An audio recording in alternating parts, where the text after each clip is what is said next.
Muhammad was born in Mecca in the year 570 into the ruling tribe of the city, the Quraysh.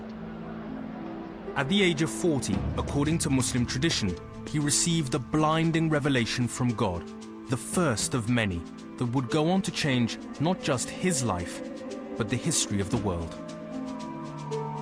This is the defining moment in Muhammad's life, and today, for the 1.5 billion people all around the world who follow him, completely accepting his revelation defines what it means to be a Muslim. Muhammad's revelations would become the sacred text of Islam, the Quran, literally the recitation. The Orthodox Muslim position is that it is God himself who is the author of the Quran, and Muhammad was just the person to whom it was first revealed. When he started preaching, Muhammad had quickly attracted a small band of followers, but they were now under threat of death from the rulers of Mecca, who controlled the Kaaba, a shrine that housed the many gods of Arabia. They feared that Muhammad's message, that there was only one true God, would destroy the importance of the Kaaba and in turn lead to Mecca's economic and political ruin. By 620, Muhammad had also lost two of his greatest supporters, his loyal wife of 25 years, Khadija, and his clan protector, his uncle Abu Talib. He had reached one of the lowest points of his life. But it was at this moment that he had another extraordinary spiritual experience that would transform his life. According to Muslim tradition, one night after falling asleep at the Kaaba in Mecca, Muhammad was transported on a metaphysical journey to a place hundreds of miles north, a city that is also holy to Christians and Jews, Jerusalem.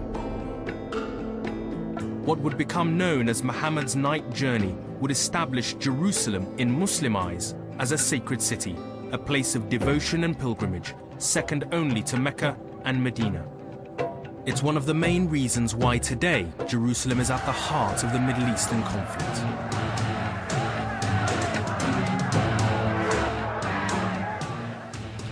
The conflict between Israel and the Palestinians is a struggle between two peoples over the same piece of land. But why is it that this issue has become such a defining cause across the Muslim world? And why is it that the call for the liberation of Jerusalem, a city 800 miles from Muhammad's birthplace, has become such a rallying cry for so many Muslims? Jerusalem is very important to Muslims because it represents a part of our creed and faith. The first event was the night journey and ascension to heaven, when God sent Muhammad to his night journey from Mecca to Jerusalem and ascended him from Jerusalem to the heavens.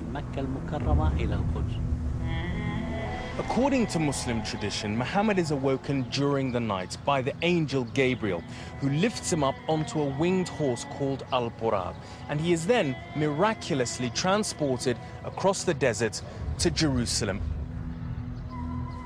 And it's from this point that Muhammad begins one of the most powerful and extraordinary experiences of his life.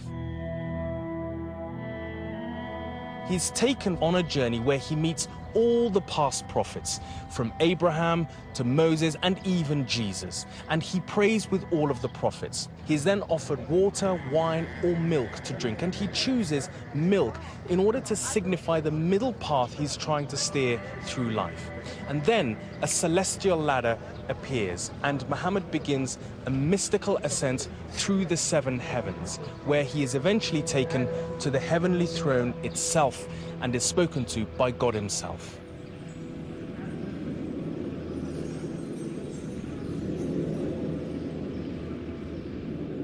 To modern, rational ears, it's an incredible story. But for Muslims, it is one of the most important events in Muhammad's life. Whether it can be seen as a literal physical journey or a spiritual experience has divided believers and non-believers alike. This was a miracle, and the miracle is part of the faith. It does not have any scientific explanation, and it is against what is normal. We believe it because it is said in the Quran and in the honorable quotes of the Prophet. I really think deeply that it was a spiritual journey, and the meaning of it is, in fact, that he went to Jerusalem and then he went very close to the one God, the Creator.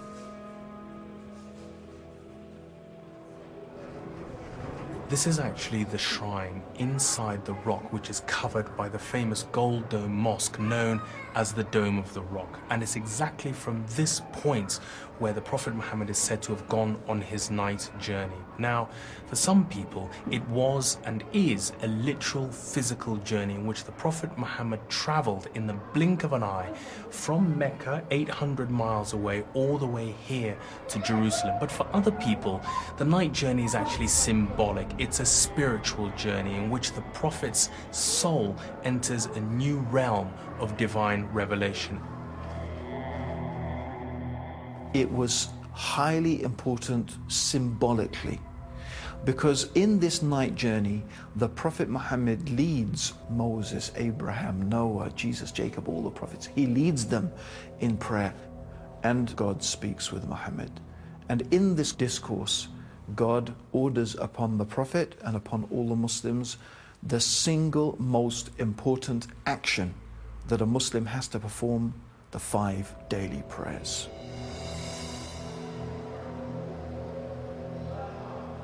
You look for it in the Quran and you find 3 little mentions.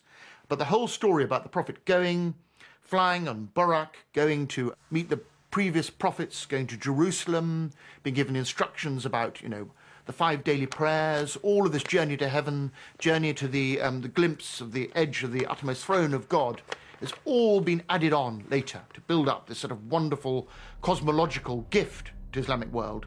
But it's not in the Quran. The history of religion is embellishment and interpretation.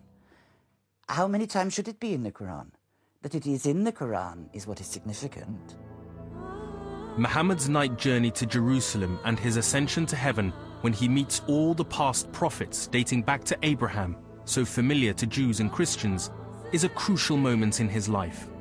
For Muslims, it is a confirmation, an acceptance by these other prophets and even God himself that Muhammad is the last in the long line of men who have brought the word of God to humanity, and that Islam and its followers were also a part of the ancient Abrahamic tradition.